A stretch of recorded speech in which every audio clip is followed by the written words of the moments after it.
नमस्कार, बक्षीस किचनमध्ये तुम्हा सगळ्यांचं सहर्ष स्वागत आहे। आता आज जी रेसिपी मी तुम्हाला दाखवणार आहे त्याची डिमांड मला अनेकांनी केलेली आहे आणि फक्त कारले मिळाले नव्हते त्यामुळे मी पहिले दाखवू शकलो नाही, पण आज मला कारले चांगले मिळाले। तर कारल्याची पांढऱ्या कारल्याची मी पंचामृत तुम्हाला दाखवणार आहे। त्यासाठी मी 1/2 किलो कारले घेतले, ते छानपैकी कापून घेतलेले आहेत। आता पदार्थ बघूयात आपण।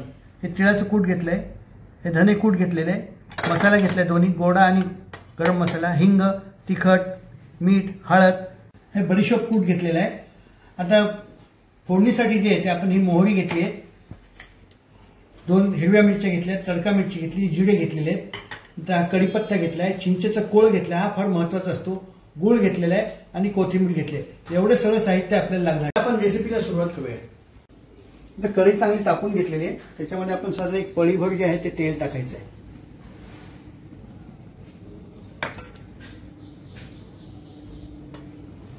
तेल चांगलं तापले आपण एक अर्धा चमचा मोहरी टाकून घेऊयात। मोहरी टाकून झाली की लागलीच आपल्याला त्याच्यामध्ये तडका मिरची, हिरवी मिरची, जिरे टाकायचे, एक कढीपत्त्याची डाळी टाकायची, थोडासा हिंग टाकायचा आहे, हिंग अजून नंतर आपल्याला टाकायचं आहे, थोडीशी कोथिंबीर टाकायची आणि लागलीच आपल्याला जे आहे त्याच्यामध्ये आपण हे चिरून घेतलेले कारले आहेत ना ते टाकायचे।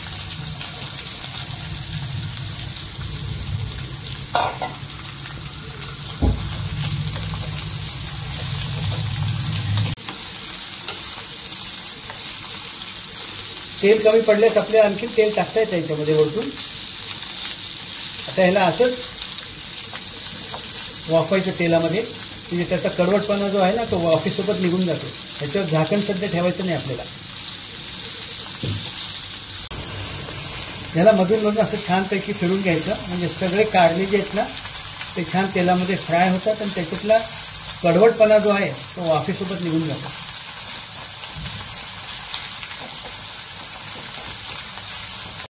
आपण बघू शकता पंचामृतासाठी जे कारले आपण घेतले ते छानपैकी शिजले पण आहेत, तेलामध्ये फ्राय झालेत आणि त्याच्यातला कडवटपणा पण निघून गेलेला आहे। आता ह्याच्यात आपल्याला एक एक पदार्थ टाकायचे।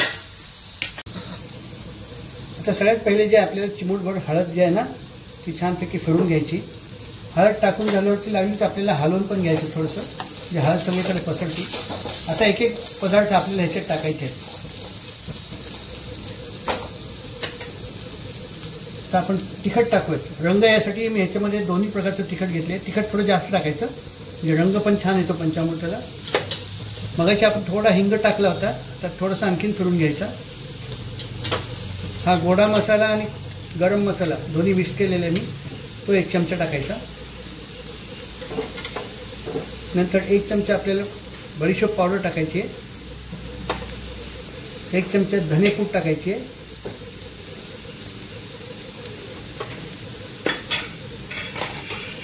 पुन्हा एकदा याला चांगलं हलवून घ्यायचं।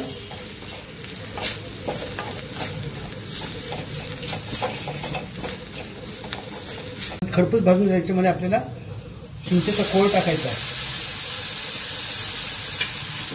नंतर आवश्यकतेनुसार आपल्याला गूळ पण टाकायचा आहे। तुम्हाला किती आंबट गोड पाहिजे त्याप्रमाणे तुम्ही ते टाकू शकता।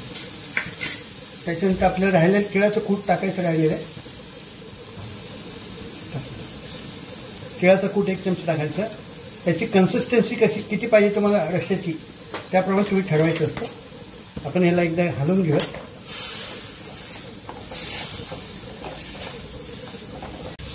आता ह्याच्यात आपल्याला मीठ टाकायचं राहिलेलं आहे, ते मीठ टाकून घेऊयात।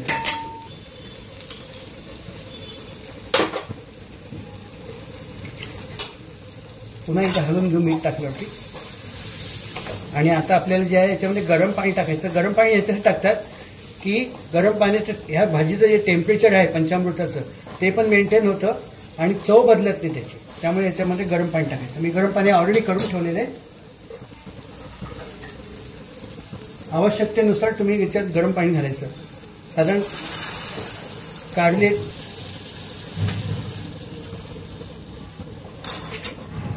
साधारण कारले बुडतील एवढे आपल्याला याच्यामध्ये पाणी टाकायचं असते। आता आपल्याला हे चांगलं झाकण ठेवून शिजू द्यायचं। पहिले जे आपण झाकण का ठेवलं नाही, कारण त्याचं जे वाफ असते त्याच्यासोबत त्याचा कडवटपणा निघून जातो. आपण बघू शकता आपलं पंचामृत छानपैकी उकळी पण आली आहे. याच्यामध्ये मी जे काही पदार्थ कमी पडले ना ते टाकलेले आहेत. आणखीन तुम्ही पण करू शकता. जर का तिखट मीठ कमी असेल तर तुम्ही त्याप्रमाणे टाकू शकता. चिंच गुळाचं हे पण टाकू शकता, कोळ पण टाकू शकता. आता आपण ह्याच्यावरती कोथिंबीर टाकून घेऊयात.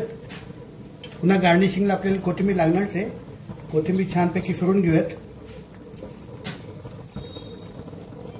बघा कलरही खूप छान आला, तरी पण चांगली आली. आता आपण ह्याच्यावरती झाकण ठेवूयात. आपण बघू शकता 15 मिनिटामध्ये आपलं छान पंचामृत तयार झालेलं आहे. आता मी हे तुम्हाला सर्विंग बाउलमध्ये काढून दाखवतो. आपण बघू शकता पांढऱ्या कारल्याचं छानपैकी आपलं पंचामृत तयार झालेलं आहे. आपण पूर्ण रेसिपी पण पाहिलेली आहे. आता ह्या पंचामृतावरती आपण थोडीशी गार्निशिंग करता कोथिंबीर जी आहे ना 4 बाजूला टाकून घेऊयात. छान तळी पण आली आहे बघा.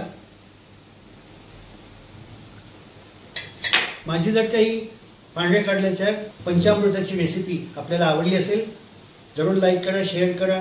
आणि आतापर्यंत जर का आपण माझ्या चॅनलला सामील झाला नसाल जरूर सामील व्हा. माझ्या चॅनलला सबस्क्राईब करा. आपल्याला जर बाजारात पांढरे कारले मिळाले, कोवळे मिळाले तर आपणही ह्या रेसिपीप्रमाणे कारल्याचं पंचामृत करून पहा.